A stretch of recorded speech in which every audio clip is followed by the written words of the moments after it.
Ke-452. Jadi karena itu barangnya dikekepin terus? Desis Boy sepelan mungkin agar hanya Alia yang dapat mendengar. Alia pun terdiam dan tak menjawab. Pandang menunduk ke arah lantai, enggan menatap orang-orang di sekitarnya, terutama petugas kepolisian yang di matanya hanyalah potongan makhluk menyebalkan. Alfian, Bara dan Mia saling melirik satu sama lain. Menghitung detik demi detik yang berlalu dengan menunggu sebuah penjelasan. Tetapi, yang ditunggu malah larut dalam kebisuan. Alia, tunjukin aja buktinya kalau memang bukan barang haram. Desak sang ibu. Kali ini diiringi sedikit guncangan di lengan.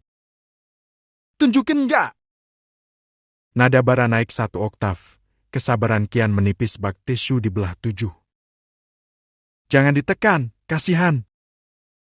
Sela Alfian. Ayo, nak.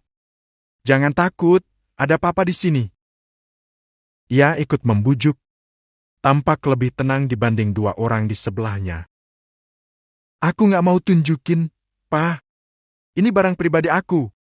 Kalau nggak ditunjukin masalahnya nggak selesai, nak. Namun, lagi-lagi Alia diam memeluk paket di dadanya. Hingga sentuhan lembut sang suami mendarat di bahu, diiringi senyum tipis yang menawan. Pa, biar aku aja. Alia memandang suaminya. Sejak penangkapan berlangsung, Boy selalu bersikap tenang. Tidak gegabah dan tidak mudah tersulut emosi. Bahkan saat Alia dipaksa naik ke mobil polisi bersama beberapa wanita yang terjaring razia, ia tetap tenang menyusul di belakang dengan mengendarai mobilnya. Pak, mohon izin. Sebenarnya ini hanya salah paham karena kebetulan kami ada di lokasi razia. Kalau boleh, barang bukti yang dipegang istri saya diperiksa oleh polisi wanita saja. Ucap Boy menghela napas. Tentunya di ruang tertutup karena barangnya adalah kebutuhan pribadi istri saya. Insya Allah istri saya nggak akan keberatan. Sang petugas kepolisian menyambut usulan Boy dengan senyum ramah. Tak butuh perdebatan, ia meraih gagang telepon untuk melakukan panggilan. Setelah beberapa menit seorang wanita berseragam pun keluar dari sebuah ruangan. Tolong barang bukti di tangan Mbak ini diperiksa. Ujarnya menunjuk benda di tangan Alia. Siap. Jawab wanita itu seraya menatap Alia. Mari, ikut saya.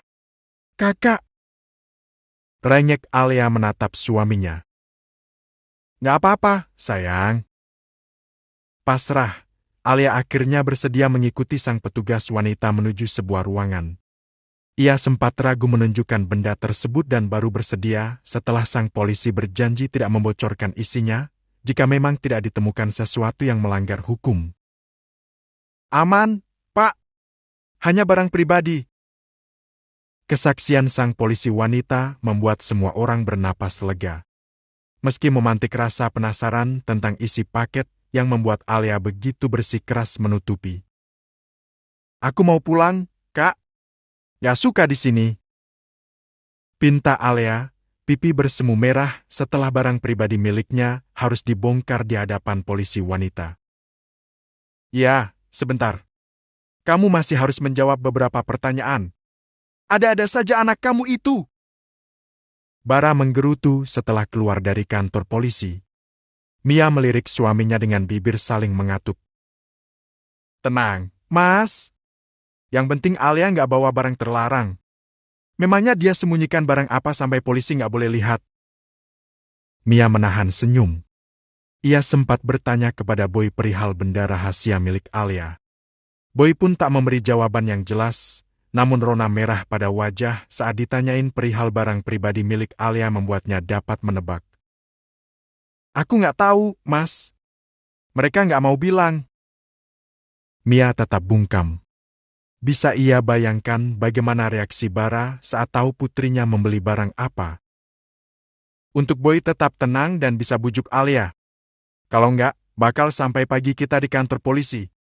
Alia, bikin panik aja malam-malam.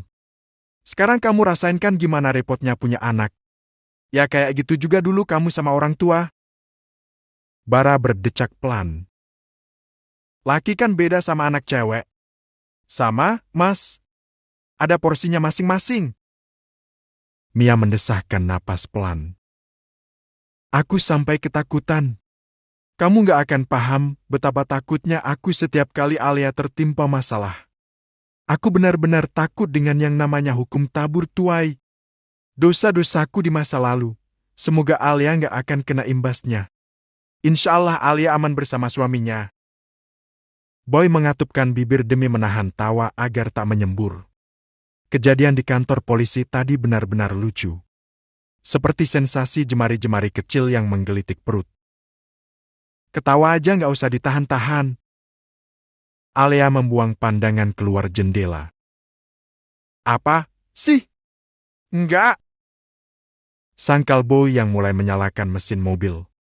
Mereka baru akan meninggalkan kantor polisi. Dari tadi mukanya gitu. Mau ketawa, kan? Enggak, sayang. Aku nggak ngetawain kamu. Mobil mulai melaju, sementara mobil papa dan ayah mertuanya sudah jalan lebih dulu. Tahu bakal gini aku nggak mampir ke kosan Apris. Kesal, Alia melempar paketnya ke kursi belakang. Kenapa nggak pesan di online shop? Atau kalau nggak beli di mall? Malu belinya, Kak. Yang kemarin aku pakai juga dikasih Bian. Bibir merah muda itu masih mengerucut. Ingin sekali bau menggigitnya. Apris kebetulan jalan-jalan ke Singapura, pas ke mall lihat baju itu. Makanya aku minta dibeliin. Duh, effort yang luar biasa buat nyenengin suami sampai kena razia. Harus dikasih hadiah nih. Satu tangan Boy mengulur membelai puncak kepala, sementara satu tangan memegang setir. Mau hadiah apa? Kumairah? Ngeledekin lagi? Ya Allah, enggak. Itu barusan apa? Bukan ngeledek, tapi memuji. Tetapi Alia kembali diam dengan bibir mengerucut. Membuat Boy tidak tahan untuk melahap bibir manis yang menggemaskan. Lelaki itu menepikan mobil di jalan yang sunyi. Kakak, mau ngapain? Pekik Alia saat sang suami menghimpitnya hingga bersandar di pintu mobil. Makan kamu! Siapa suruh gemesin gini? Boy semakin mengikis jarak, sementara Alia menggunakan kedua tangan untuk menahan dada suaminya. Kakak! Tak ada sautan dari Boy, yang ada hanya suara decapan. Dan waktu seperti bergerak pelan, udara sekitar seolah berhenti berhembus. Lanjut di kamar aja, deh. Takut ada razia kedua. Ia mengulas senyum setelah melepas tautan bibir. Mobil kembali melaju di jalan yang lengang. Butuh hampir 1 jam untuk tiba di rumah mengingat lokasi kantor polisi yang berjarak cukup jauh.